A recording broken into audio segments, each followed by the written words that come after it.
Okay, ladies and gentlemen, welcome to the 2010 New South Wales WPBA 8-Ball Open event, and this is the final.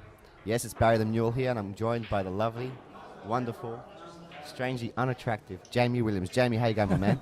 Thank you very much, Barry. It's very good to be here. I understand this is the first time you're commentating. You feel a little bit nervous? First time ever, actually. First time I've ever had a long phallic object like this in front of me. Well, I'll take it easy on you then. Well, here we have two of the very best players of the day. We have Vinnie Calabrese, that's the good-looking young chap with the green shirt, chalking his cue vigorously. Vinnie Calabrese is well known through the pool community as being one of the most talented and young stars of the game at the moment. And his challenger is John from England. I don't really know much about John, but I did watch him playing the other day, and he's a very solid player. Barry, I don't know much about John myself either, but as this unfolds, I suppose we're going to find out all we need to know. Yeah, true. We are. Well, here, the very first break, we've got Vinnie checking at the table, and he has potted a few balls already. He's on smalls. And the only problem I can foresee for him is he's addressing it right now, getting rid of that yellow ball. He's just missed it, though. He's going to figure out a way to break the yellow ball away from the black. That's because he's the one ball, so he can run the balls out the table. I think he might have lots of opportunity to do that as we go along. Will be a good shot. He might be able to even pot it there with that. Well, yeah, but we have to mention as well the Wembley tables are notorious for being extremely tight tables to play on, so you have to be accurate.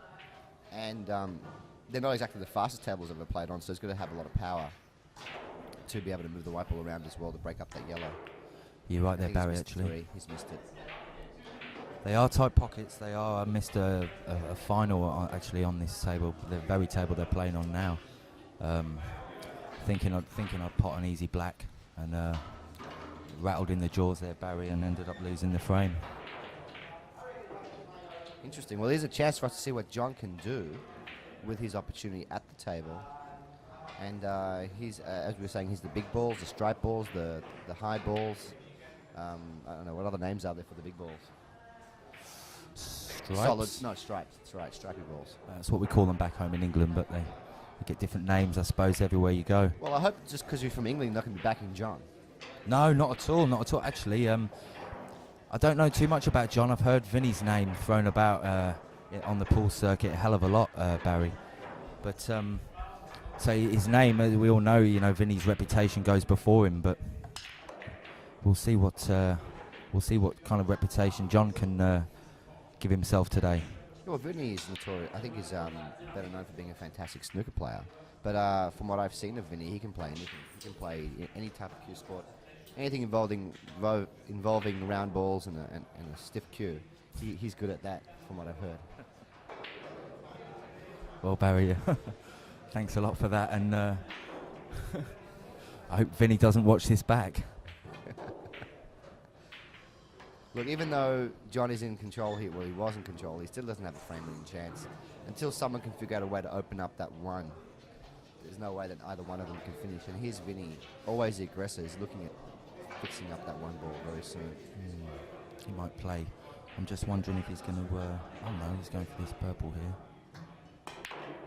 He's missed it again. He's unlucky there.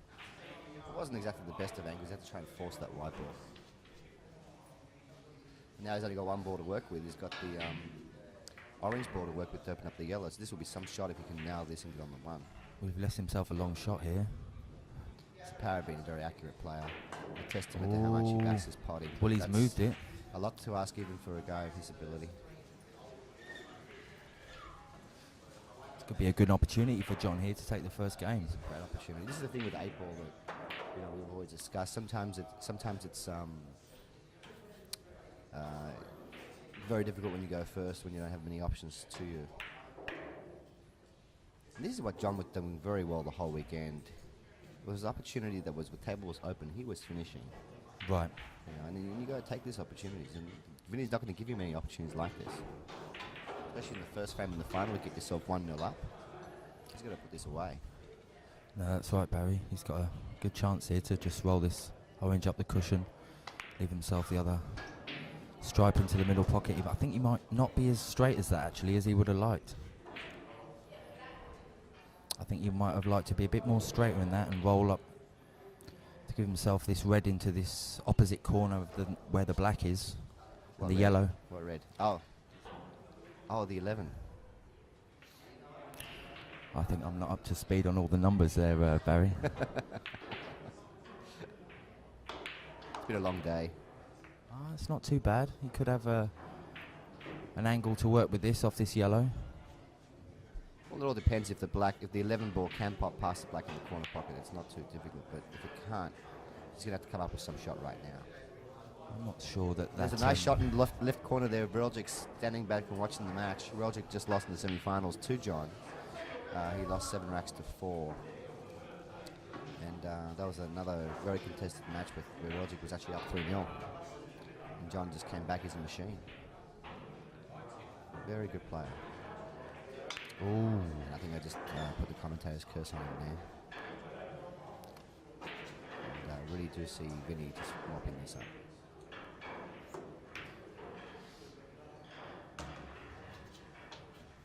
Nice shot. I thought he might have rolled forward a little bit more there actually for the orange in the middle pocket, but he left himself a lovely straight shot in the top pocket. Oh, and he's missed it. Perhaps some finals nerves kicking in.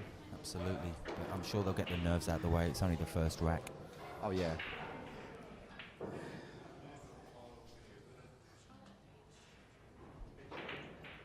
Well, Vinnie is a very fast-paced player, very much a rhythm player. Right. If I was going to be playing Vinnie in the final, I'd slow down as much as I possibly could, get in as many verbals to him as possible. He's a very good player. He won't do everything he can to put him off. But the best thing John can do right now is just mop these last 2 balls up. A little message there to Vinnie of what he can expect if he plays you in the future there, Barry. I'm known to be a very slow player, but I guarantee if I was playing Vinnie, I'd be like 4 times slower. Intentionally. Well, this black ball to go up 1-0 for John of England against Vinnie from Australia. It almost sounds like a title there, John of England, doesn't it? Well done, John.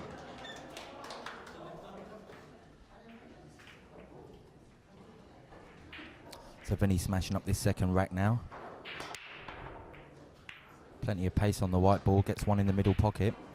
It's a big there. John walking to the table thinking it was his shot, but now he realised that he had Vinnie actually pot a ball off the break. So of course me, I mean, coming from England, Barry, not being used to international rules, it was quite a surprise for me when I first learnt that you can pot a big off the break and still go for a small. Do you know why they have that rule? No, Barry. Well, the idea about it is if you're good enough to make a ball off the break, sometimes you'll make a big off the break, but the smalls are really in a much better position. And the idea is why should anyone be Disadvantaged? Disadvantaged, yes, if they made a ball off the break, just because they made the bigs, but the bigs are no good, for example. Absolutely. So that's why they made that rule. And it makes for a faster game, and a little fairer as well, in my opinion. He's calling the 6 in the corner. Nice plank there. A little loose with his white ball, though. I think that might squeeze past the 9 there in the middle pocket there. Oh no, it looks like he might actually be going for the top pocket. Oh, this will be some kind of shot if he can nail this. That's a foul. He hit the 14 with his cue, yep, and he's called it on himself. The right thing to do. Now John with the ball in hand has another very good opportunity. I like taking the 11 ball first here if it does pot in the middle past the 9. Just get that out of the way. It's his biggest problem ball he has at the moment is that red 11 ball. Oh, it pots in the corner, beautiful. Get that out of the way first and it's all pretty standard stuff from then on. So how long have you and me known each other for, Jamie? A couple of years now? I would say so. I think we met through Jonathan Collegia, didn't we? It's probably been about 2 or 3 years. Yeah, you're predominantly playing in the league, the 8-ball league we have here in Sydney. Absolutely, and the first time I did, I stepped in for, I think it was the season he went to Vegas the first time, and I played for about 6 games. So I had a handicap of 20 back then, and now it's a little bit less. Oh, not anymore. I've heard that you've gone back up to 20. I wish. 17 and a half, Barry, but it'll be back to 20 soon. That's the spirit. And then 25. We are a very good player. What do you guys normally play in England? 2-shot? Yeah, 2 shots on the smaller 7-foot tables with the rounded pockets and the casino. I think they're called casino balls over here, the reds and yellows. But it's a very tactical game in England, Paul. It's more like snooker on a pool table. You know, a lot of snookering, a lot of trying to get yourself them 2 shots, a lot of long frames, whereas I find Australian pool's really tactical, attacking, and it's very pot-out orientated. Well, you say Australian pool, but predominantly in Sydney we play 1 shot, but in other states like Victoria, especially in Melbourne, they play a lot of 2-shot, which is just like in England. Yeah, you're right, Barry, actually. Yeah, that's right. But I think it's whatever tables are available we play on. Like this man here is shooting away on this table, Vinnie, who still hasn't found his rhythm just yet. But Vinnie's good at everything, 2-shot, 9-ball, 8-ball, 10-ball, snooker, anything he's very good at. And there's actually a lot of players like that. We've got Sean Budd and Stuart Lawler who can play absolutely anything they want. Right. You know? I actually quite enjoy 2-shot. Not that I played much of it in my time. Stuart Lawler was a snooker player as well, then? Oh yeah, Stuart Lawler's an excellent snooker player. Oh, brilliant. I enjoyed seeing him off in a competition the other night at the Pine Inn, on some of the worst tables I think you might ever play on, Barry. What do you mean you saw him off? Oh, beat him in the semi-final, I think it was. What was it, a race to? No, one game. One game. Frame, yeah, it's like a little comp, is it? Yeah. Yeah, which I guarantee you playing him in a race to 9 on these tables will be a whole different story. I think so, Barry, I think so. We've actually had some epic battles at the Wembley Centre on this particular table between Reljic and Stuart Lawler. Epic battles, both double hill matches, excellent matches. Oh, good shot from Vinnie there. It was a nice shot. See, even though he's pulled off a really great shot, he's going to pull off another really big shot to get position on the 7. Well, that 7, do you think that'll pot in the top corner there, Barry? I or think do he's you got think more chances potting in the middle right to get position on it. Let's see, yep, he's got oh, a even nice this shot corner. There. Has it gone far enough? Oh, that's a lovely shot. I potted If the corner. you can just hold for this black now, it's going to be a lovely little finish. Beautiful. Polish them off, quick, smart. Score is now 1 apiece with John of England to play. Sorry, John, we don't actually know your surname. So we're going to keep calling you John from England. Where's he? Where's he from? Does anyone know where he's from in England?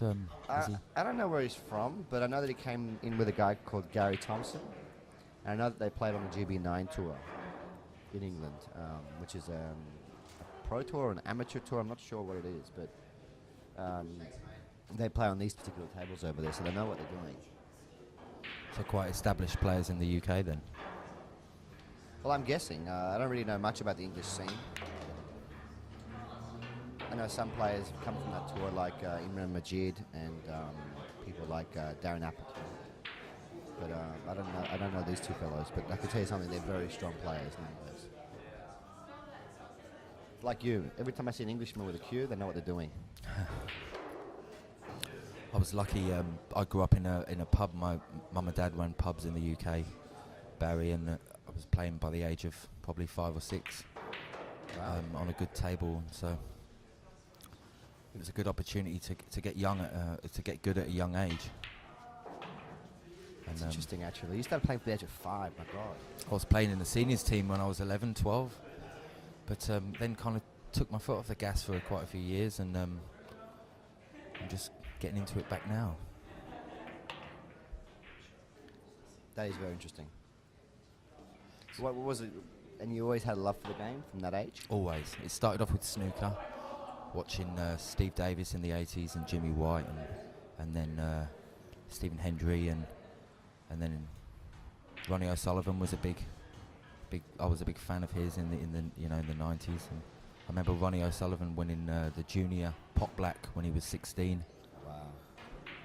You guys get to watch that stuff live on TV back home, right? Oh, it's great. It's great. It has a big following. That's the one thing that I really am disappointed with. I mean, we had Bob Hawke was our Prime Minister a few years ago in Australia, no, 15 years ago. But you know, he got RSLs into, he got snooker tables into RSLs for free so he can play. But it never really did take off in Australia the way that they promote the professional players in England. And if you ever wanted to make it big in snooker, you really had to go overseas. We had a few players that did go overseas. And as you know, now we have Neil Robinson as world champion. But he had to basically put himself there. No one helped him. There was no money from the government. No help at all. Right. It's a shame that. It's a shame because it's a lovely sport and one that, you know, if you're into it, it's so easy to be so passionate about it and want to play.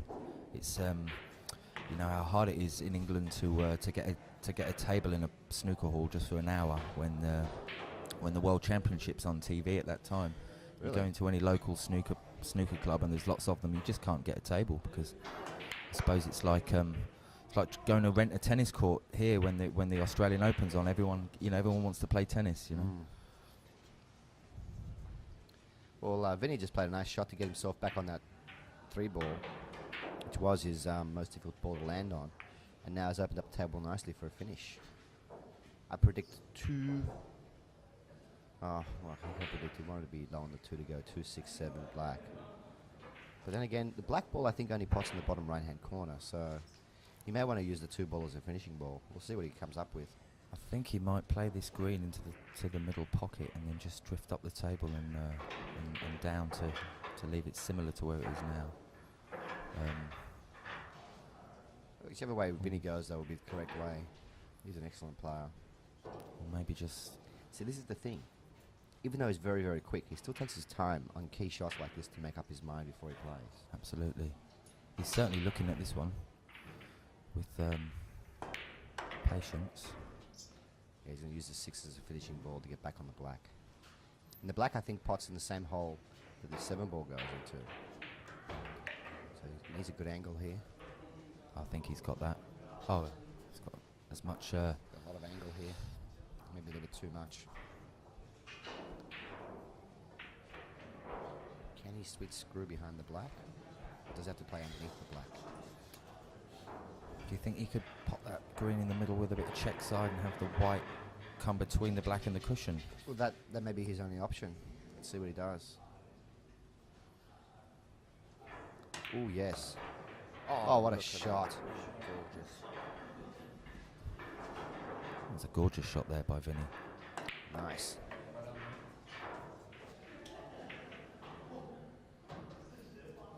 Big break here needed from Vinnie. I think it'd be fair to say that Vinnie was going to the final as a favourite for this match, even though John played extremely well. We didn't know who John was. But as you know, going into a match as favourite doesn't mean you're going to win a match. You need to play well. And Vinnie needs to establish some favouritism, but he's giving John Paulcock was his name? Hancock? He's giving John of England opportunities. Sorry, John of England. We should be going into this commentary knowing your surname, but... I think it's more fun just calling you John of England. I think people not knowing much about you can work in your favour, Barry, sometimes, you know. I mean, Absolutely. Vinnie, as we said, going into this game with the reputation that goes before him, and you know, I think you might be able to use that to your advantage when people don't know who you are and how good you are. And that can also play to your disadvantage sometimes too when you go in as a heavy favourite. He might go off the black there. Oh, no, okay. He's in trouble here. He did play the plant, but he's in trouble now. 'Cause looking at how the balls are laid out, with the exception of the 7 ball over the middle pocket, everything's pretty easy. We say easy, we're talking about easy for Vinnie. We're talking about easy for everybody else. He's awesome. There's no pot on here. He's going to probably want to leave it safe. Can he... He's going to try and pot the 10 ball after the 2 in the same pocket, I think, is what he's calling. And this would be some shot if he can pull this off.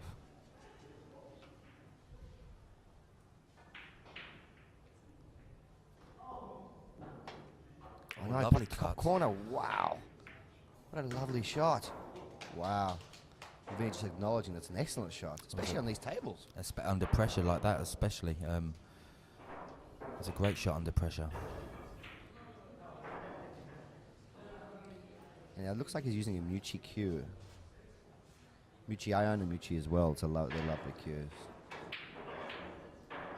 He might have pulled a brilliant pressure shot off there to when he really looked like he was in a difficult position. He might have a chance at finishing the game here, Barry. Oh, that's so sick. That's the can I say it? Any other table in Sydney that would have dropped. But needless to say, now we've got Vinnie an opportunity.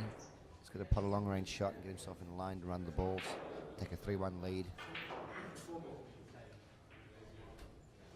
And he's going to play the 4 in the corner. He's going to play this combination. Wow. And that jawed as well. Yeah, they are notoriously tight pockets, these. After playing a couple of frames up at Q World, I was quite surprised at going back to Wembley and noticing the difference in the tightness of the pockets on these tables. I think Vinnie would have been better off taking some other type of safety shot there than this, because he's just turned back, given John another opportunity to run out. That was a big plant he just took on, especially when you know the tables are very tight tables to play on. They weren't touching, I don't think, them balls, Barry. If they'd have been touching and it was on, there would have been no way of missing, Just hit the first ball but that's the thing with Vinnie as well. He's a very carefree type of guy. If you know him, I don't know Vinnie very, very well, but I have met him a few times, and he's a very bubbly type of guy, and I really believe that people's personality comes out on the table, and he's always positive. So he goes for that positive, aggressive shot, and playing a person like Vinnie, he's going to try and look for a way to run out every single time. And I've seen him play matches where he just doesn't miss a shot the whole match.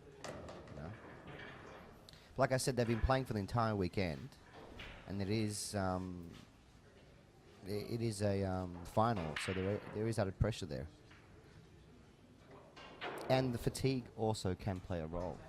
Maybe earlier in the day when he was fresher, he may have been sharper. Look at him now; his body language is sitting there scratching his head.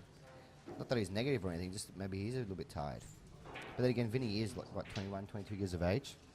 I don't remember being tired at that age. You're about what, 50? 52 next Tuesday, Barry. Awesome.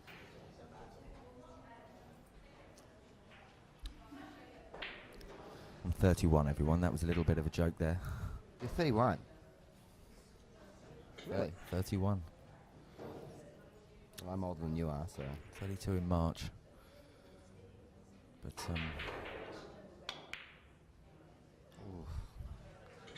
that's very close. Neither player really getting into their stride here yet, Baz. I think the way the balls are sitting now, it should be no problem for Vinnie just to mop them all up. That's the thing with 8-ball. If you get in first and you pot 3-4 balls and you miss, you really don't have much of a chance against a quality player.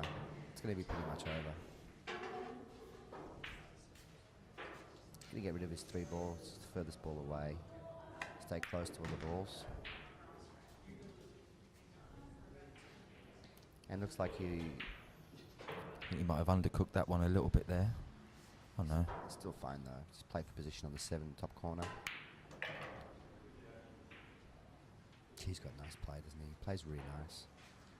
I think a lot of players that have been playing as well from an early age, Barry, have got a very confident, kind of loose. Well, I mean, I don't know how to describe it. Just some carefree, like you said earlier. Some kind of players. Tony Habib, when I've played him, is one of the fastest, most kind of loose, carefree players that I've seen around. And the skill and he's exceptionally talented, I think. He has got a very large variety of shots he does play, Tony Habibi. And he'll go for anything, whether it be off 4 cushions or a tight cut up the table, and some things that you wouldn't even see a pot on, and he'll just casually just walk up the table and just... One thing that you may not know about Habibi though is that he actually has extremely good safety too when he plays safety. He's very creative with his pattern play and his safety shots too. Well, here we go now. Poor John sitting there in the corner now. He broke, he scratched off his break, and Vinnie is now in control with the ball in hand behind the line. Not the very best of opening shots from Vinnie, because he's on the back rail, on the cushion. And I have seen a lot of these balls missed through the course of this weekend. But not from Vinnie. He just powers it in. Got a slight angle to work with there, but it's never going to be too much to get the white too far away from that cushion, though. Yeah, I think he wants to move this 2 ball to open up the 11. Let's see what he comes up with here. Oh, a bit of a loose one. Bit of unwanted body movement there, Vinnie, my man. We'll jump back in play, and I think John of England. John of England on the table, and I think the only difficult one there, he's got that 2 tucked behind the red. Apart from that, they're all quite potable. So But this is what he was very good at doing. This is what John was very good at doing. If he had opportunities when the balls were open like this, he very, very, very rarely did not finish. So I fully back this guy to run the balls right now. And you see, he thinks a lot and he plays the correct shots. He gives himself plenty of angle, takes his time. And this is the first real opportunity we've had to see him run the balls when they're fully open like this. Reminds me a little bit of Joe Swale. Joe Swale, now there's a blast from the past. Yeah, well, you see how his elbow is tucked a little bit out when he bridges. It's a bit like Joe Swale. I think as well with snooker being such a prominent sport and a loved pastime back in the UK, that a lot of pool players take their inspirations from snooker. So they have a kind of a very slow and thought out kind of snooker attitude to pool.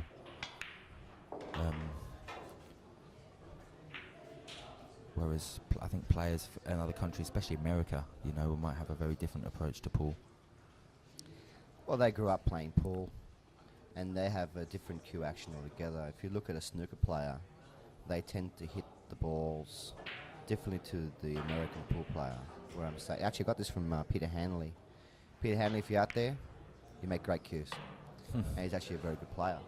He was saying to me once that snooker players and English billiards players tend to hit the balls on a what's the word he was saying? Tend to hit the balls underneath, like lower. Yes.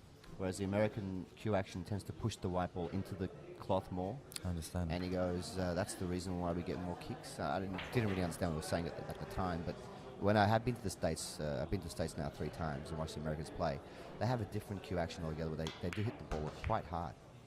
And so, yeah, there's a difference, but whatever works. I mean, there's a lot of great players out there who've got really bizarre cue actions. For example, like Buster Manty, he's got the weirdest cue action you've ever seen. But he's extremely accurate. And so it really doesn't matter how you play as long as you can knock those balls in and get position. Key shot there by John to either get position on the blue or to move that red. And he's done it lovely and left himself a nice shot on the 2 to either roll forward, I suppose, for the black in the middle or drag the white back a bit. This is what he needed to do. He wanted to. I think he needed to send Vinnie a message right now. Hey, buddy, if you want to go for some wild shots like that and miss them, I'm going to punish you. And that's what he's doing. And he's just so casual around the table. Looks like nothing phases this guy. That's a good-looking guy over there. Thanks for pointing it out. Australia shirt there, the guy with the white collars over in the back. Very good-looking guy, and really attracted to that guy. I just find it quite baffling right now how he can be in 2 places at once, Barry. Nice shot, John.